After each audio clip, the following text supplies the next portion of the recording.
Kyiv is still reeling from the fiery attack on its Cabinet of Ministers building, a strike that marked a dangerous escalation in Russia's campaign. For the first time since the war began, the very core of Ukraine's government was shaken by missiles and drones. The attack was more than destruction. It was a statement of intent. This moment sets the stage for Russia's next move. Even as Ukraine braces for further strikes, Moscow is accelerating its development of rocket and aircraft engines, signaling not only its determination to sustain the war, but also to expand its technological edge in long-range warfare. What began as a strike on Kyiv has now evolved into a broader story. Russia retooling its arsenal in the face of sanctions, attrition, and mounting international pressure. We will give you the whole story, so don't go anywhere.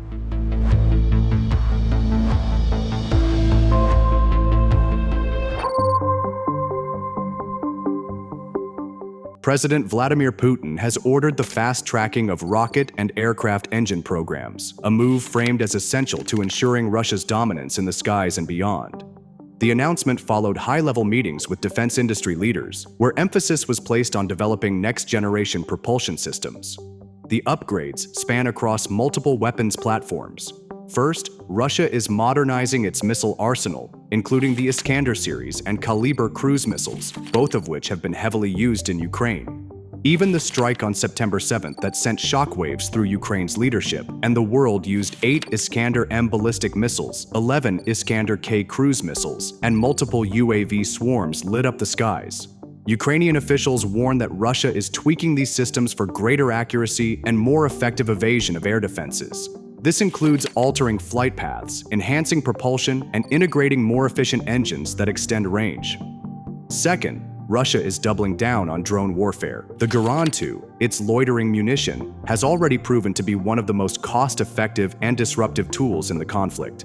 Now, reports indicate Russia is refining its drone engines, enabling longer endurance, quieter operation, and expanded payload capacity. Ukrainian intelligence warns of drones capable of reaching deeper into Ukraine, striking military bases, power grids, and even government institutions with precision.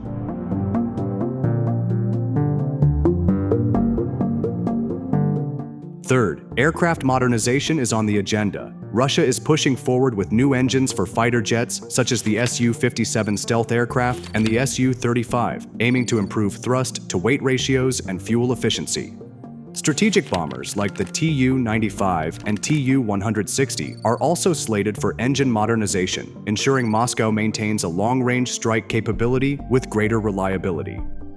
But it is the Su-35's role in Fab bomb operations that highlights how Russia is blending modern airframes with devastating Soviet-era munitions. The Su-35 often escorts Su-34 strike fighters as they release Fab 500 and Fab 1500 bombs, weapons retrofitted with glide kits to extend range.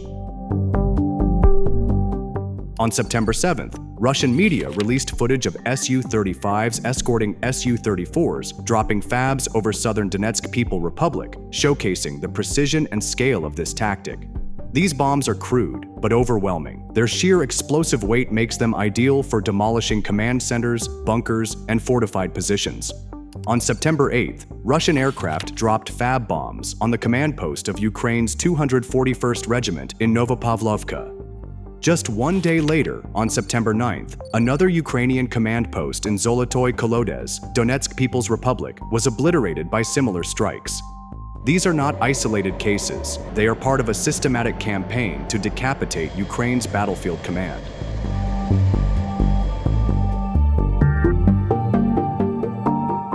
Together, these two methods, precision missile strikes on political symbols and crushing aerial bombardment of command posts, represent a dual strategy designed to paralyze Ukraine from both the top down and the bottom up.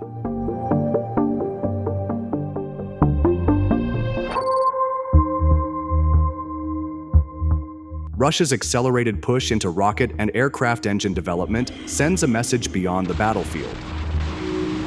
It tells Ukraine and the West that Moscow is preparing for endurance warfare, not a quick resolution.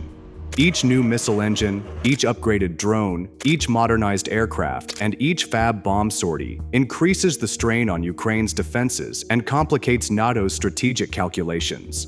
The cabinet strike in Kyiv was the spark. The acceleration of weapons production is the fuel.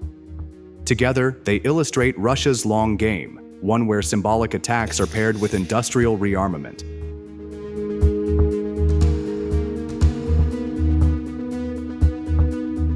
In response, the United States has signaled it will tighten the screws. President Donald Trump announced that Washington would impose a new wave of sanctions on Russia in retaliation for the cabinet strike, marking what he called the second phase of economic punishment.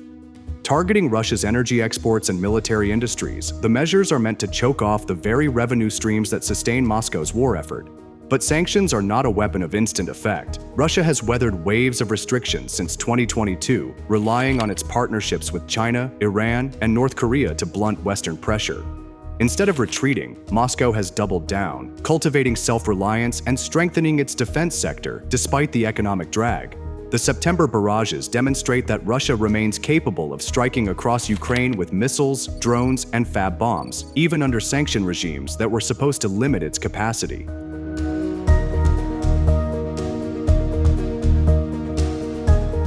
For Ukraine, this creates a daunting reality. Even with Western aid and incoming F-16, the prospect of facing a rejuvenated Russian arsenal capable of combining Iskander missile barrages with fab bomb devastation is overwhelming. For the West, the dilemma deepens. Each new sanction risks escalating the confrontation without guaranteeing results, while Russia continues to grind forward militarily.